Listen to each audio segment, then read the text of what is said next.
everybody, I'm Kurt from Von Precision, and we're doing a kind of a little three-part series here on some scope testing. We're going to be testing the SWFA. It's the 10 by 42 fixed power in the HD. Now, I can tell you already, I just took this out and we've been looking through it and stuff, and there is, surprisingly, there's a big difference. But in order to really put this to the test and check the tracking and all that, we have to mount it. So I thought, okay, well, what better time to show you guys how to mount this stuff up.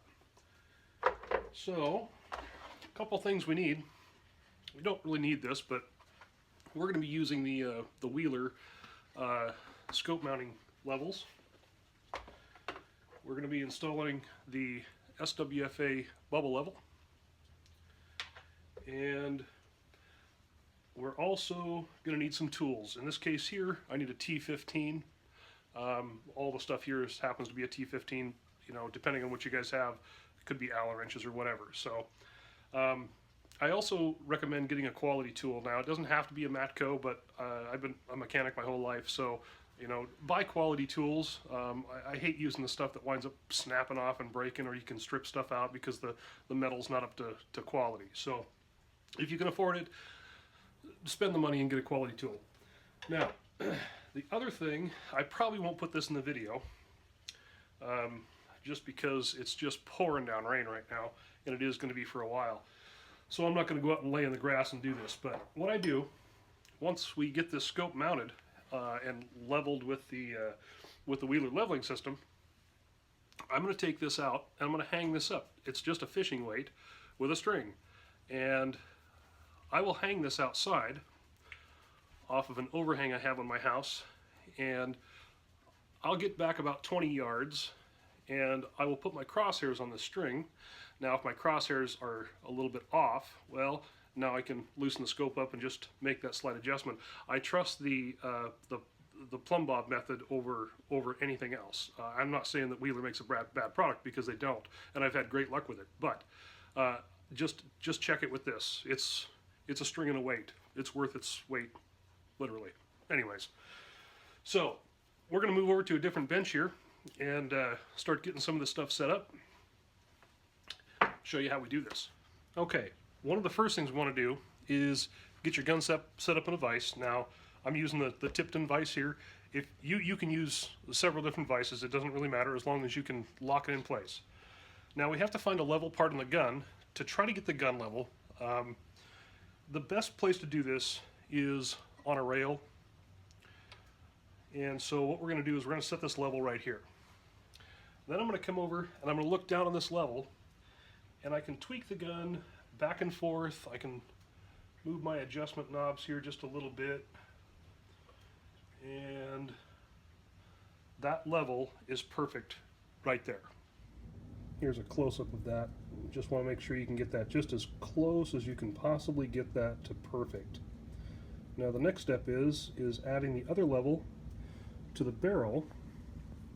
We're going to clamp that on right in here. So let's get that done. So what we'll do is we'll take this level. Now, these two bottom pieces, these two bottom screws here, are just to mount it to the barrel. So the barrel comes right through here, and this just clamps down on it.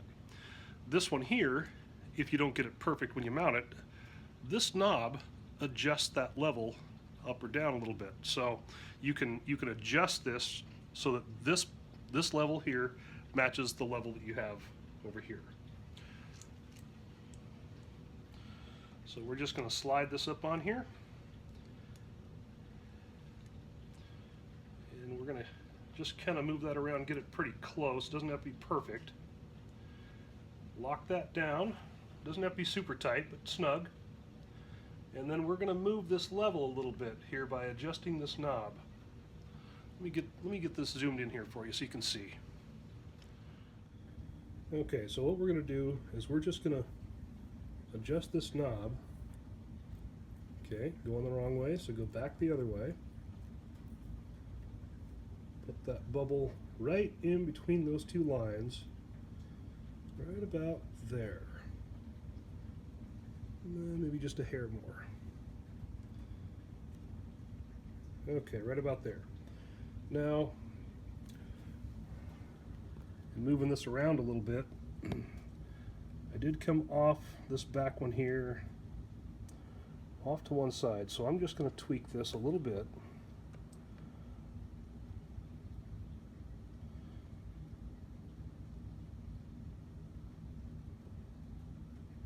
Perfect.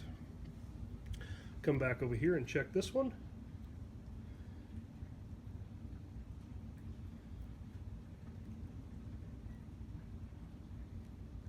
Right there. Okay.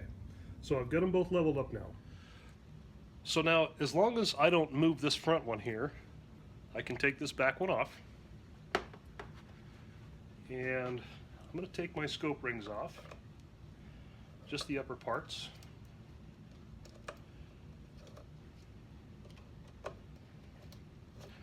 Now, normally I would lap these rings in, but because this particular scope is just a scope we're testing on this gun, we're going to mount this scope actually to several different rifles and really put it through the tests. Put it on some big caliber stuff too. I'm not going to lap these in, so I'm going to set that in here. Now, back to your small level. Put that right on the top. And you're going to move this scope around until that level is perfect, double checking the front level to make sure that level is perfect also. So now what we can do is just set our scope rings back on here. Now this is the tricky part. It's not really tricky, but I'm just going to run these down, just spinning it with my finger.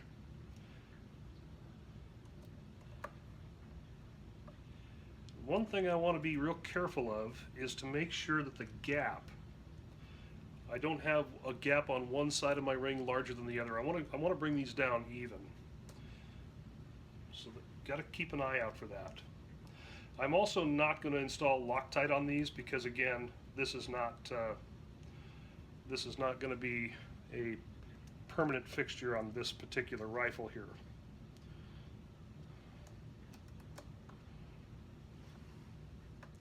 Now on this front ring, I have a gap on this side quite large and the other side's it's not quite as big. So what I do is I just loosen this one up a half turn, quarter turn or so, and then just come down on this side and snug those up just a little bit. Not really tightening them, just running them down to where they make contact. And what that does is just sort of adjust that that top ring this way or that way.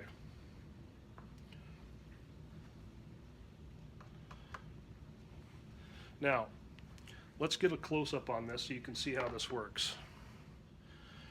All right, so my level is off just a little bit. So what I'm going to do is just tweak this scope around a little bit.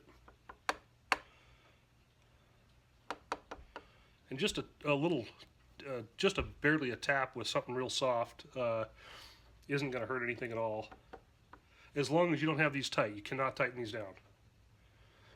Meanwhile, keeping an eye on that front level because I want to make sure nothing changes up there. Just like that. Okay, here's the key. Just a very small snug there. And a very small snug here, but we're going crosswise. We're not going side to side. Okay, and just really take your time and just go from side across to the other side, kind of kitty corner. Keeping an eye on both those levels, right? Front and this one here and the front one, and another one here. Just take your time with this.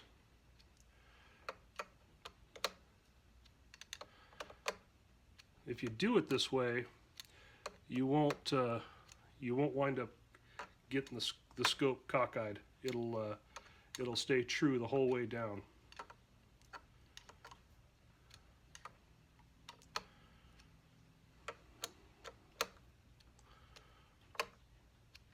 one thing I should mention is I already know, because we've had one of these scopes mounted on this before, I already know the eye relief is going to be good. One thing I should say is when you're going to mount a scope, before you start snugging these down, you want to lay down behind this gun and move the scope backward or forward to get that eye relief right where you want it.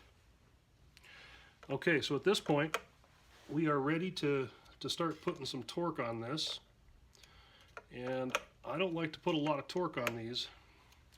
What I like to do here is grab an Allen key, or not Allen, but a Torx wrench, and I'll put those on there. What I do with my thumb and my finger, and I just give it a little twist until I start feeling some decent resistance there, and I stop. Come to the other side, stop. Over here, and stop. These don't have to be very tight. And now you can put a torque wrench on here if you want. That's fine, but you don't need to. You just get them snugged in there. A lot of this for me is by feel, just because I've done this type of work for a long time. If you're new to this, don't hesitate to use a torque wrench and just follow the manufacturer specifications to what they recommend. They're usually somewhere between 15 and 25 inch-pounds depending on the manufacturer. Not foot-pounds, inch-pounds.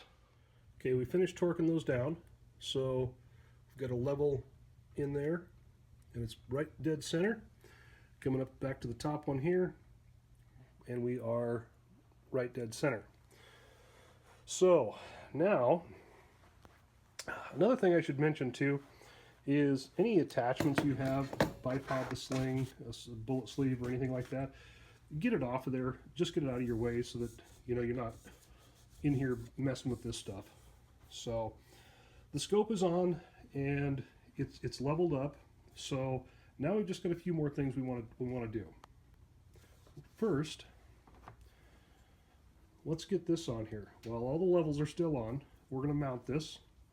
I'm going to put this right here. So let's do that.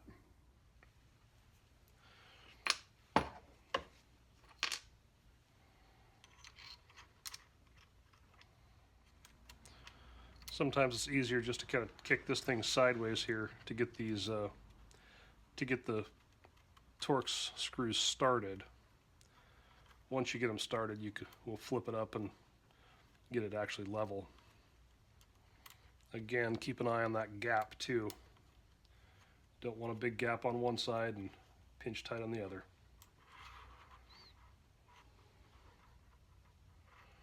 I'm going to put this right up against the ring. That's just a personal preference. You can put this thing, up here, back here, wherever you want it. Personal preference. Okay, I'm going to double check both front level, this level here, and I'm going to put this bubble right in the center, just like the rest of them.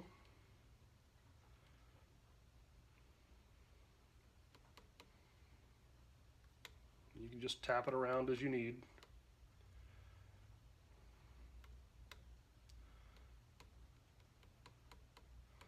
This can be a little bit tedious, and the same thing here. You want to just tighten up, snug one side, snug the other, kind of back and forth. That'll keep that level cinching down nice and even. Now, normally I would consider putting Loctite on this, because once you have the scope leveled with the internals of the scope, you can mount this scope on any gun and just use this level. But I'm not sure the placement of this scope and with the rings and stuff on some of these other rifles, so I'm not sure if I'm going to have to move it. If I have to move it, then I want to be able to get it apart real easy. So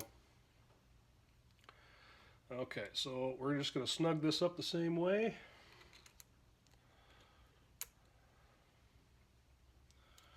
All right. So we've got this leveled. This is still level. The front one's still level. We are good to go here, other than just verifying everything with the plumb bob and the string out back. Okay, so we've got this all on here. It's all leveled up. We will double check it before we take it out to the range, just with the plumb bob, to make sure it's all good. You know, if you haven't selected your rings yet, one thing you really want to pay attention to is the height of the rings. Make sure you have clearance for your bolt. This is it's fairly close, but it's fine. I can get my finger in between there, so we're good. And other than that, this is good to go. So stay tuned, and we're going to follow up with all the abuse we put this porescope through. We're going to mount it obviously to this, a 7mm, I believe a 30-06, an AR, and we're going to do some tracking testing. We're going to take it out, do some coyote hunting. We're going to take it hiking with us. We're really going to put it to the test. We're going to start looking across canyons at, you know, far away, probably 1,000, 1,600 yards, just to see, you know, how does that stuff look through this glass versus the standard one. So at the same time I received this one, I also received the standard glass version in the 12 by 42. Both of them are very nice. I'm a huge fan of SWFA, a new fan actually, but they're kind of like a I don't know, sort of hidden gem, I guess. I'm kind of shocked at the price for what you actually get so far. Now I've never shot through one of the HD models, but I own several of the other ones, and at this point I see really personally no reason to go with any other scope. And I've owned Leopold and Vortex and, you know, Burris, and I mean, I've owned a ton of stuff, and the scope, honestly, and I know I'm wearing the SWFA hat. SWFA is not paying me, okay? They are a very good, high quality product. Yes, they're a lot cheaper, but they are very, very good. In fact, they started out with a military contract. That's how they started, and we'll get through some of that stuff in one of the other two videos we're going to do. So, anyways, but that's how you mount the scope. If you have any questions, drop them in the comments, and I'll be happy to answer them for you. So, until next time, stay tuned, and thanks for watching.